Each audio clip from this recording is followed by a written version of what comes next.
Bem-vindos ao Politeia.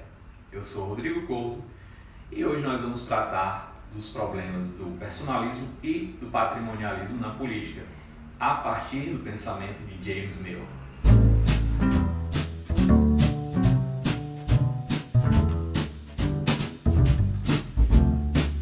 Patrimonialismo e personalismo são problemas identificados a partir do momento em que o Estado passou a ser diferenciado da pessoa do governante.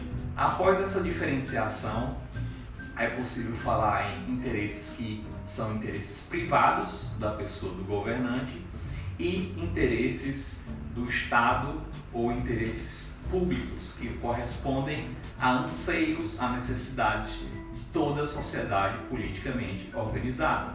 E quando existe uma confusão entre esses interesses, nós temos os fenômenos do patrimonialismo e, eventualmente, do personalismo.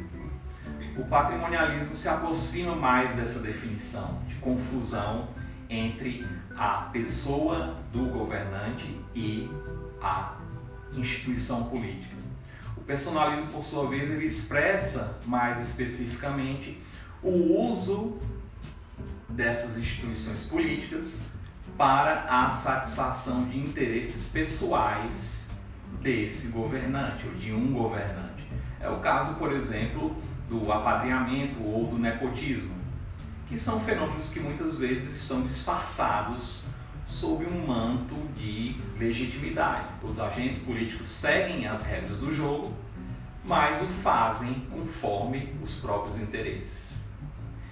E a representação, historicamente, a existência de parlamentos ou casas legislativas serviu muitas vezes, ou foi afirmada muitas vezes, como uma forma de superar esses dois vícios da vida política dos modernos. E James Mill, embora um pouco esquecido, é um dos teóricos da representação da modernidade. Foi o pai de Stuart Mill, mas ele tem próprio mérito. James Mill foi filósofo, teórico político, historiador e economista.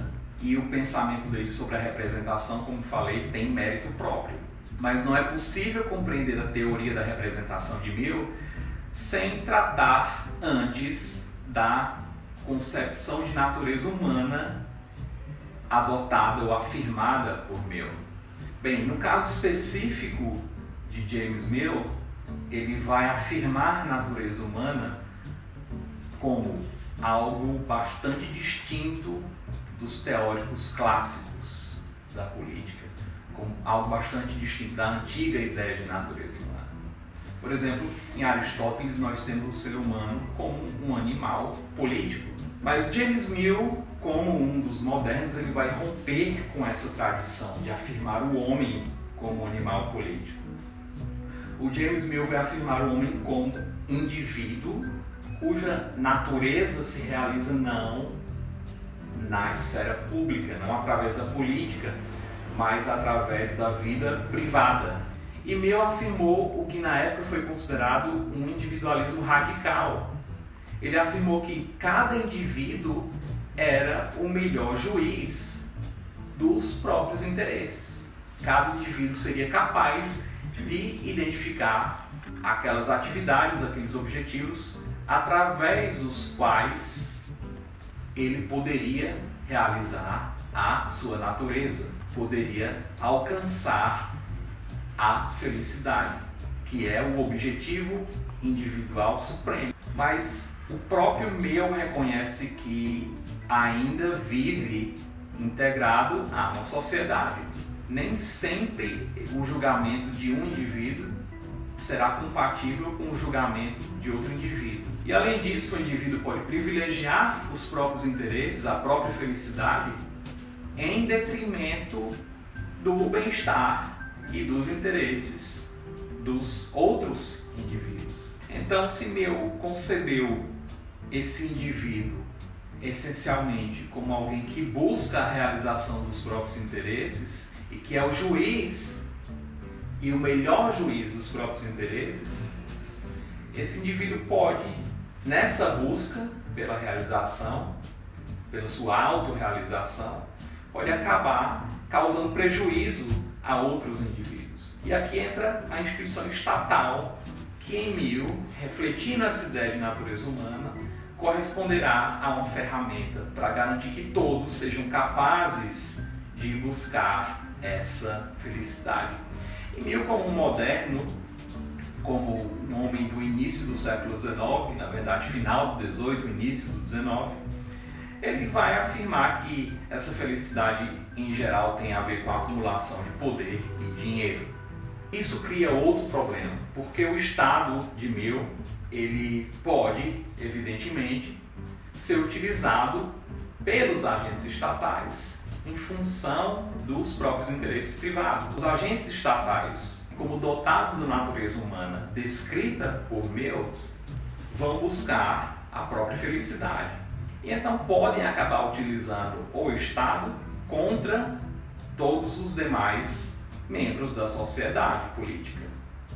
E Mill diz, bem, é possível resolver isso através da representação, mas uma representação, ou seja, uma representação em um parlamento muito estrita ou muito limitada, pode resultar na criação de um grupo de pessoas que ainda assim vai utilizar as instituições em benefício próprio e não segundo o objetivo de permitir que todos busquem a realização dos próprios interesses. Por esse lado, Mill fez uma boa crítica à representação limitada que existia na Inglaterra do seu tempo.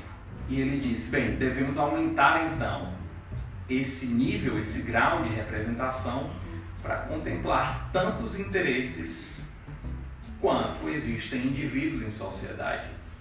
Mas principalmente devemos aumentar esse grau de representação para evitar que aqueles que são os representantes acabem voltando, acabem dirigindo a atuação das instituições políticas segundo os próprios interesses. Então, esse é o principal fundamento da proposta de Mill para ampliar a representação política. Ou seja, ele não está defendendo aqui a representação política como reflexo de uma natureza política do ser humano, mas justamente como ausência, como necessidade diante da ausência dessa natureza política humana. É diferente, por exemplo, de um Aristóteles, que afirmava que a realização do homem depende da participação na política. E aqui nós podemos concluir com um questionamento de que se o homem em si não é um animal político, por que não limitar a representação? Esse questionamento é interessante por apontar para o fato de que talvez os modernos, ao negar essa natureza política do ser humano, tenham ignorado uma boa base ou uma base melhor para as teorias da representação. Ou seja, quem vai julgar quais são os interesses comuns a toda a sociedade? Porque não parece possível a ideia de bem comum a partir dessa ideia de Mill de natureza humana, de que cada um se realiza através da busca privada de determinados interesses. Embora seja importante reconhecer a contribuição de Mill para as teorias da representação, essa contribuição não pode ser recebida sem alguma crítica, porque mesmo com a admissão de que existem interesses privados e de que os indivíduos possuem muitos interesses distintos, ainda é possível reconhecer que as sociedades como um todo possuem interesses e que existe algo chamado bem comum.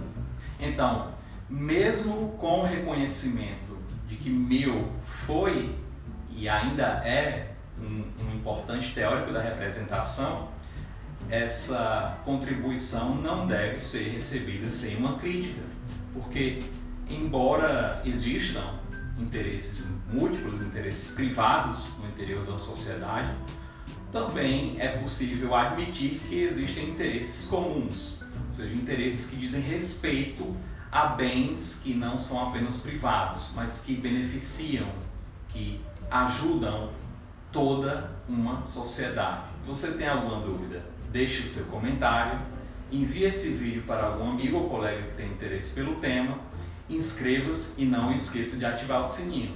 Até o próximo vídeo!